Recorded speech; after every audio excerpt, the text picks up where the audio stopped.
30 million Americans just watched Mauricio Pochettino's USMNT get knocked out of their own World Cup. 30 million. That is the largest soccer audience in the history of this country, and what they saw was a 4-1 demolition by Belgium in Seattle. The worst margin of defeat in a USMNT knockout game since 1930. The last time this team reached a World Cup quarterfinal before 2002, when the US went further in a World Cup than they did last Sunday. The co-host went out with a whimper so loud the whole planet heard it. And now, U.S. Soccer reportedly wants to keep the coach. So naturally, everyone has an opinion, and almost none of them agree. Let's go. Alexi Lalas, 96 caps for the United States and now one of the most recognizable voices on Fox Sports, did not take long. Speaking on TalkSport, he said it plainly. You had one job and you blew it. He called it an abject failure. He said it was much more of a whimper than a roar. And he made clear that in his view, Mauricio Pochettino, the head coach, the big hire, the man U.S. Soccer brought in from Chelsea and Tottenham and PSG to lead this team into a home World Cup, should be shown the door. That is the furious part of our title. Now here is the part that makes this interesting. Before we go further, a quick word on Pochettino for anyone who mostly watches the NFL. Mauricio Pochettino is an Argentine manager who built Tottenham Hotspur. Think of them as the Buffalo Bills of English soccer, beloved and perpetually almost, into genuine Champions League contenders. He then managed Paris Saint-Germain and Chelsea, two of the richest clubs on the planet. He is not a project hire. He is or was a top 5 manager in the world. The United States Soccer Federation signed him in 2023. His base salary, according to the Federation's own tax filings, is just over $6 million a year.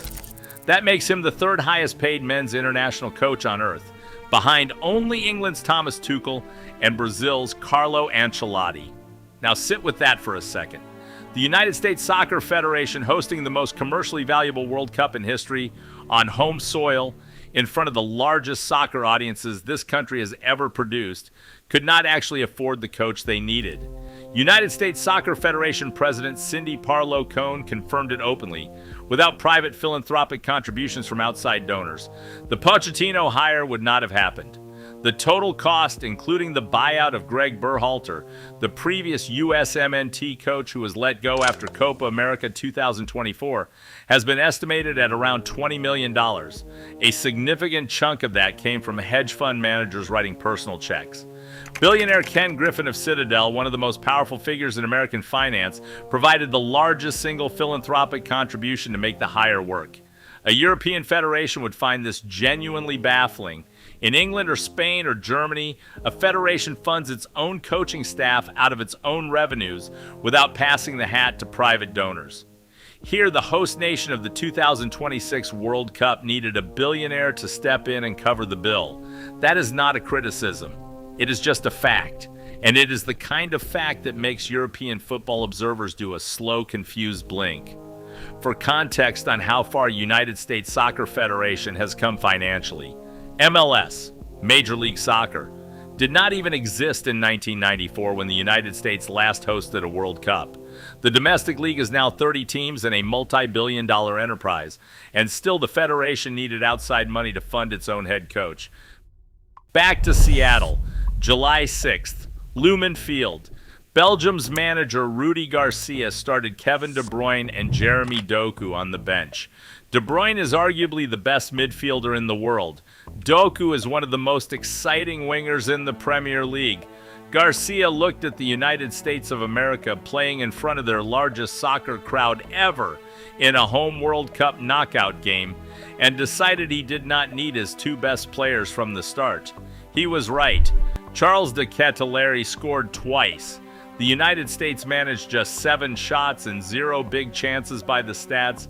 Goalkeeper Matt Freese had a second-half moment he will want back, and Romelu Lukaku added a 4th in the 93rd minute just to make sure everyone remembered the scoreline. In midfield, Weston McKennie and Tyler Adams, the captain, the engine, the player who was supposed to set the tempo, were overrun from the first whistle. McKennie finished with a passing accuracy that did not reflect the billing of a Serie A veteran. Adams, recovering from injury concerns throughout the tournament, simply could not impose himself. When you watch the film back, the Belgian press is relentless and the American response is hesitant, and that combination tells you everything. Belgium's official social media account posted 2 words after the final whistle: "Overturn this," with a shrug emoji, a pointed reference to the pre-match controversy we will get to in a moment. Andrés Cantor, the Argentine-born voice of U.S. soccer on Telemundo, the man whose goal calls are basically a national soundtrack, was not gentle.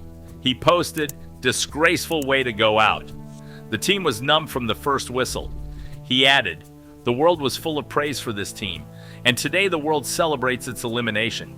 That is not Alexi Lalas being loud. That is the Spanish-language voice of American soccer, born in Argentina, calling it disgraceful." Here's where it gets good. Because the story forming online is that it is the loud American pundit pushing for Pochettino out, while the measured voices want him back. But look at who is actually calling for accountability. Lalas is American, yes. Cantor is Argentine. Jürgen Klinsmann, Germany's 1990 World Cup winner and a former USMNT head coach himself, spent multiple ESPN FC segments pointing out that Belgium was beatable. Gabriel Marcotti, Italian-born ESPN analyst, said 5 American players would have made his combined best 11 between the 2 squads. The foreign-born voices with the deepest ties to this team all landed in roughly the same place. The fans most vocally defending Pochettino, largely American ones. The reaction to Lalas, per reporting on the fan response, leaned negative, partly because the U.S. soccer fan base has grown wary of loud American voices in the sport. Which means there is an irony here roughly the size of the Rose Bowl. The most American-coded pundit in the debate is making the most European-coded argument, which is that you get judged on results, and the result was 4-1. Now, that Balogun situation, you may have heard about it. Folarin Balogun, U.S. striker born in New York, plays for Monaco and France, was sent off with the red card in the group stage match against Bosnia and Herzegovina. Under standard FIFA rules, a red card means you miss the next game.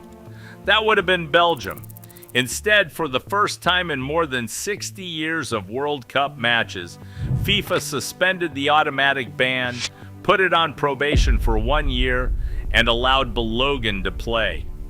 FIFA also fined Balogun and U.S. Soccer $40,000 because he ran back onto the field after being sent off to celebrate with his teammates. President Trump confirmed he had personally called FIFA President Gianni Infantino to ask for a review. His exact words: "I asked for a review because I didn't think it was a foul. I didn't know what the hell a red card was." UEFA called FIFA's decision crossing a red line. The Belgian Federation said they were defending all of football, its integrity, and its ethics. Belgium's social media post after the final whistle made clear they felt the controversy had settled itself on the pitch. Balogun played. The U.S. lost by 3. The 4-1 scoreline was, in a sense, Belgium's official response to the paperwork. So where does that leave Pochettino? His record with the USMNT sits at 17 wins, 2 losses, and 12 draws across 31 games. He is the first manager to coach the U.S. to 3 wins at a single World Cup. Per analyst Jacob Feldman at Sportico, his hiring boosted American soccer's global credibility in a way that pure results alone could not have produced.